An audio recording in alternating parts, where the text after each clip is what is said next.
তসলিমা নাসরিনের কলকাতায় ফেরা নিয়ে খুশি লকেট চট্টোপাধ্যায়। তিনি স্পষ্ট ভাষায় জানান, তসলিমা নাসরিন একজন বিশিষ্ট লেখিকা এবং তিনি যখন ইচ্ছা নির্দ্বিধায় কলকাতায় আসতে পারেন। একই সঙ্গে তার নিরাপত্তার বিষয়ে রাজ্য সরকারের গুরুত্ব দেওয়া উচিত বলে মনে করেন তিনি।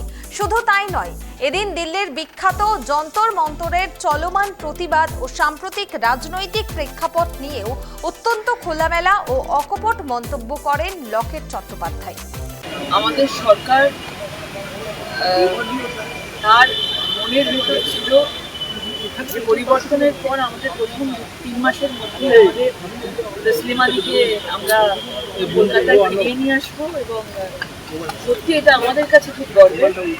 এবং তসলিমাদিকে আমি আজ 19 বছর পর ফিরেছেন এবং আমিও তার আগে ওনার বাড়িতে গেছি, ওনার সঙ্গে আমার ভালো পরিচিতি ছিল, অনেক গল্প শুনেছি, অনেক কিছু।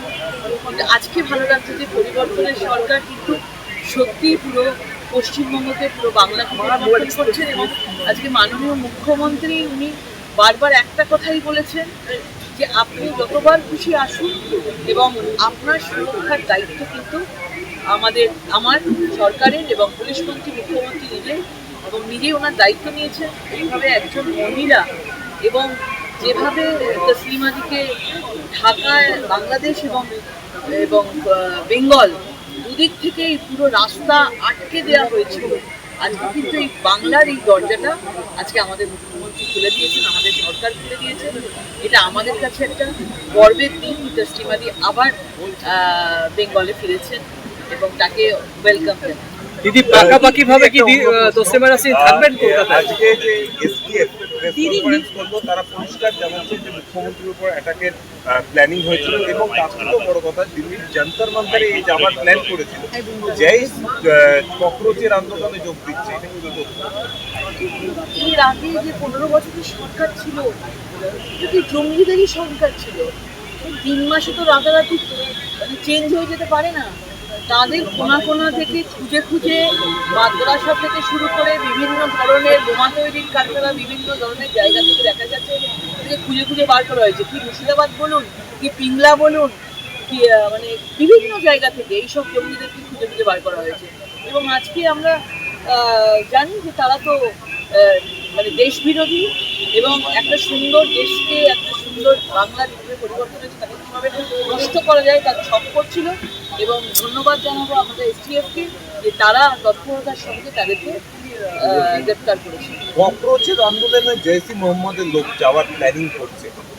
এই যে আন্দোলন হলো, এত কিছু অন্য বিষয়। বাচ্চারা আমাদের ভবিষ্যৎ, বাচ্চারা যে আন্দোলন করেছে এবং আমাদের প্রধানমন্ত্রী সেই আন্দোলন পরিষ্কার ভিডিওর মাধ্যমে, সোশ্যাল মিডিয়ার মাধ্যমে প্রধানমন্ত্রী সেটাকে মানে সাপোর্ট দিয়েছে এবং যা যা করার বাচ্চারা চেয়েছে। বাচ্চারা আমাদের ভবিষ্যৎ, আমরা বাচ্চারা ছাড়া ভাবতে পারি না, আমাদের যুবদের ছাড়া। এবং আমাদের প্রধানমন্ত্রী, আমাদের পার্টি সেই পথেই চলে। কিন্তু সবচেয়ে বড় মানে ভয়ঙ্কর যেটা জিনিস হচ্ছে যে এই বাচ্চাদেরকে কিছু রাজনৈতিক দল থেকে শুরু করে জঙ্গি সংগঠনরা তারা বিভিন্নভাবে বাচ্চাদেরকে ইউজ করে একটা প্ল্যাটফর্ম বানানোর চেষ্টা করেছিল।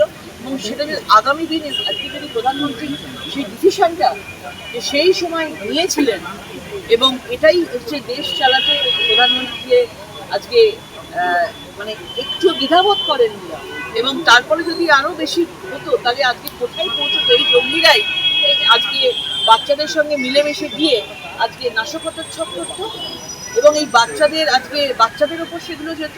সেই জন্য বাচ্চারা বেঁচে গেছে এবং জঙ্গিদের আস্তে আস্তে করে ধরা হচ্ছে। এটাই হচ্ছে আমাদের আসল ভারতবর্ষ, আসল বাংলা।